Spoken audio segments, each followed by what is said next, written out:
I'm putting together a quick video to demonstrate how to use the OBS Studio screen recording software. And what the software does is it records your screen, and not only records what's on your screen, but it also picks up both the audio from what you're listening to, as well as the audio from your microphone. So whether you're a student or a staff member, you can use it to record both what you're saying and both what you're hearing as well as what you're seeing. To do so, you want to open up a web browser. Now, the first thing I want to cover is the system requirements. OBS is compatible with Windows, Mac OS, and Linux, and we can see here what those system requirements are. Now, the requirements aren't very beefy at all. I mean, pretty much as long as you don't have a computer that's like 10 years old or something that's just barely holding up, you'll be fine running the program.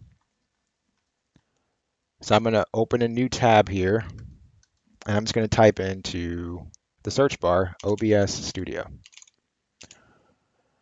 And it's going to bring up these search options. The first one we want to select is this one right here. So obsproject.com. And OBS stands for Open Broadcaster Software. So we're going to select this. And as I mentioned before, it's available on Windows, Mac, and Linux. Since we're on Windows, we're going to go ahead and select Windows. Now I'm using the Firefox browser, so by default, when I click a download link, Firefox will bring up this menu, and I hit Save File, and it's going to put it up here. If you're using Google Chrome, it'll actually put it down here. It'll pop up down here. If you're using Safari, you'll have a pop up right here. And it's going to just basically let you know, hey, you're downloading something from the internet. Are you sure you want to do that? You would say yes. And then it's going to do an animation where it plops up like that and then goes down here to your dock. And then right here would be where your downloads folder is. So in my case, I'm going to click up here and then click it once to open it. Because I'm running it, it's not going to let me go through the installation again. What I will mention, specifically for Windows, you don't need to worry about changing any of the settings during the installation. So as you're installing it, just simply keep pressing next all the way through, leave all the values at their default settings, and then click finish. On Mac OS, it's going to automatically open up the installer, and then it's going to bring up a window where it tells you to drag OBS Studio into your applications folder. I'm not sure what's going to happen on Linux. I've yet to run it on Linux yet, but the installation should be fairly straightforward. So in my case, if I hit next, it's going to tell me that I'm running it already, so I can't proceed. But once you complete the installation, if you're on Windows, go down here to the Start menu, and then just type in OBS Studio, and select it. And it's going to open up like this. Now, the first thing you're going to see is a pop-up asking you, are you using it for streaming or recording? In your case, you're going to hit recording because you're not actually trying to broadcast anything. You're just trying to record what's on your screen. After that, it'll ask you if you want to use the auto configuration to kind of go through everything. In fact, it might ask you if you want to do the auto configuration first. If it does, say yes, and what the auto configuration is going to do is it's going to kind of take a snapshot of your hardware and then give you the most optimal settings depending on what your hardware is. And the value of that is there's nothing for you to tweak, nothing for you to figure out. Whether you have a really powerful computer or a low-end computer, it's going to be able to determine what you have and what the best settings for you to run for the most optimal performance. And after you're done with that, this is what you're going to see. Now, there's a couple things that will be different. In fact, the only thing that will be different is here, right where it says display capture, this is going to be missing. So sources will be empty, will be nothing in here. Everything else will look exactly the same. Now over here, it'll say start streaming and start recording. In my case, it says stops recording because I'm in the middle of the recording. In order to initiate the recording, you would hit start recording. But before I cover that, let's go into settings. And as you can see, when I'm talking, it's picking up my microphone audio. And then if I play a sound on my desktop, which I'll do now just to demonstrate, you'll see that this bar here will pick up the audio as well. Now, when you first open the program and you go through the auto configuration, you don't need to press start recording or anything like that. Just start talking. So just simply say something like testing 1 2 3 and see if it's picking up your microphone audio. If it is, great, you're good to go. And then do the same thing, play a short clip of a song, a YouTube video, play something and see if it's picking up your audio. If both of those are working, you're done. And the next few steps wouldn't apply to you. If not, there's a couple other things you're going to want to do. So open up settings and then go to audio. Now here, all these options by default, you'll have a few that'll say disabled, and then this will be default and this will be default. In my case, default didn't pick up anything. I had to come in here and manually choose it. So I'm running 3 monitors, and only one of those monitors has built-in speakers. So these are the 3 monitors, this one, and this one, but this is the only one that has built-in speakers. So I'm choosing this to pick up the desktop audio. And then for microphone, I have 2 options for a microphone. In this case, I'm wearing my headphones, so I'm using the headphones here. And that's where the audio for the microphone is coming from. After you make your selection here, just click apply, and then do the same thing, testing 1 2 3, something to test to make sure the audio is working for both the audio from your microphone and the audio from your speakers. If it's working, you're good to go. A couple other sections I want to cover briefly. The video section, as you can see, I'm recording at 60 frames per second at 4K. Now the audio configuration wizard, it's going to place here whatever it determines is best for your system. And in fact, for me, when I went through it, it had all these set to 1080p. I manually chose 4K because I know I can go a little higher than what it's set. You more than likely you won't have to worry about this at all. In fact, if you go through the auto configuration wizard, unless you're having performance issues, if you notice that maybe there's latency or audio's cutting out or something like that, you won't have to mess with this at all.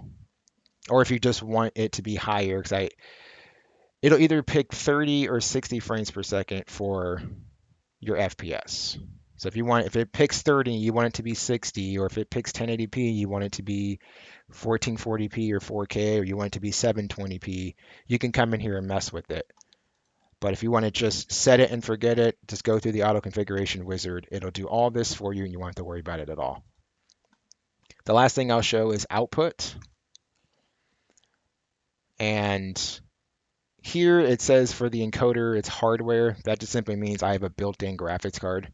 So it's using the graphics card to encode. If I didn't have a built-in graphics card, it would use the CPU to do it, which is software encoding. Same thing, the auto configuration wizard will set all of that for you. I did not come in here and select any of this. It was all selected for me. Now the part to really pay attention to is the recording section, because by default, as you can see here, when you're done with your recording, it's going to by default save it in your videos section, your videos folder. And here it shows what the quality of the recording is going to be, what the encoder is, and what the format is. So if you want it to be MOV or some other format, you would want to come in here and manually change that. But as I mentioned before, the auto configuration wizard will take care of everything as far as what you have to change. These are just things that if you want to change, you can.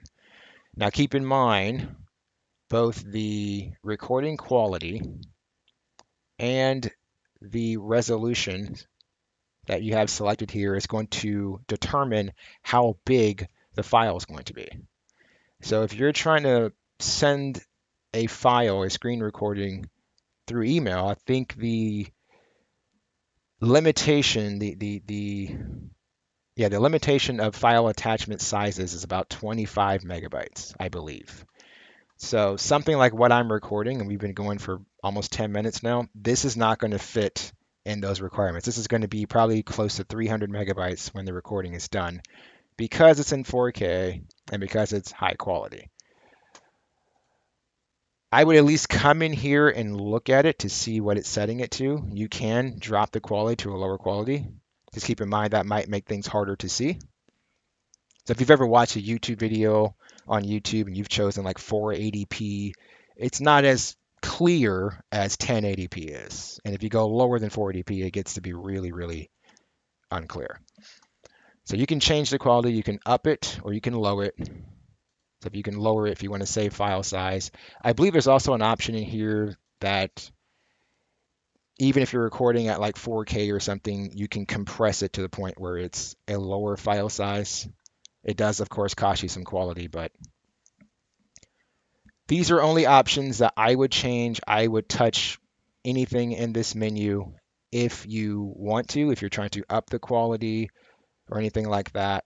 But if you just want to open the program and use it, first thing I would do is after installing, open the program, do a test of the microphone, testing 1, 2, 3, do a test of the audio by playing a YouTube video or a song. If both of those work, you don't need to open this menu at all, unless you want to. In this case, I'm going to close it. And the last thing you will have to do before you can record is you're going to have to add a source. So if you just open it, do your tests, and both of these options are working, you'll want to go over here, hit the plus sign, and then you have all these options here. You want to hit display capture. And what that's going to do is capture the display. So I'm going to go ahead and select it. Now I'm not going to hit OK because if I do, it'll pop up blocking the recording. I don't want to do that. But you can choose what you want to call that specific source. I just leave it at default. Make source visible just lets you see what's physically on the screen of that source. And then once you hit OK, it'll pop up. In fact, I'm going to move this briefly. So let's hit cancel. I'm going to move this over here so we can not block it when it pops up. So I'm going to go again to the plus sign, go to display capture. I'm going to move this over here intentionally, leave everything at default, hit OK. And now I'm going to move this over here, and you can see it's asking me, in my case, I got 3 monitors, so it's asking me, what monitor do you want to output? If you only have one monitor or you're using a laptop, there's only going to be one option for you to choose here. And you would just choose that one option and then hit OK. If you have multiple monitors like me, then you have to choose which monitor that you want. So in this case, I'll choose monitor number 2. And now you can see it popped up with the second thing. I'm going to quickly get rid of that so you can see what's on the screen. There we go. But yeah, once you do that, you are now capturing what's on that specific monitor. The last thing I'll say is if you're using multiple monitors, it's very important that you pay attention to that because I have chosen the wrong monitor. So this little box here doesn't actually do anything. I mean, it's showing you what's on the screen, but if I move this box to a different monitor, the recording still stays on this monitor here. So that's just something to keep in mind. In my case, I had went like a full 30 minutes before I realized that it was recording the wrong monitor. So while I had the audio, I had nothing on the screen. But outside of that, that's going to take care of the whole thing. So we're going to go through it one more time. So you open up a web browser tab, and then you type into the search bar OBS Studio. You choose the option that has the address of obsproject.com and Open Broadcaster Software. Be very careful not to download it from other websites, whether it's CNET or anything else. Just get the official source. Choose your operating system, and then it's going to have the download link open up. And then once it's done downloading, you open it up. Leave all the installation values at default. No need to change anything. Mac is actually the easiest one because you just drag it to the applications folder and it's over. And then once you're done with that, on Mac, I would go up here to the upper right-hand corner and go to the spotlight and just type in OBS Studio. On Windows, go down here in the lower left-hand corner, click the Start menu, type in OBS Studio, and open it. Once it opens, if it's your first time running it, it's going to ask you if you want to go through the auto configuration wizard, choose yes, and make sure you also choose, it's going to ask you if you want to do it for recording or for streaming, choose recording. And then just keep all the options at default because the auto configuration wizard is going to take a scan of your hardware and pick the best options for you. And then once that's done, click finish and you'll be sitting at this screen here. Then next you want to do a sound test. So do a microphone test first by just simply saying testing 1, 2, 3 and seeing if it picks up your audio. And then do an audio test for your audio playback. And you can do that by going to YouTube, playing a video. You'll probably be met with an ad, so the ad will serve as the playback test. And if both of those pick up audio, you're good to go. No need to go to settings at all. And then from there, go to plus, go to display capture. Feel free to leave this at default. Hit OK. Choose your display. So if you only have one display, there's only going to be one display there. If you have multiple displays, choose which display you want. And then hit OK. In this case, let me move this out of the way. And then from there, you're good to go. And then you go over here and right underneath start streaming, you hit start recording. Start streaming is only if you want to stream what you're doing to an audience. Recording is if you want to record your screen. So any questions at all, feel free to reach out to us at dsp@solano.edu. Bye for now.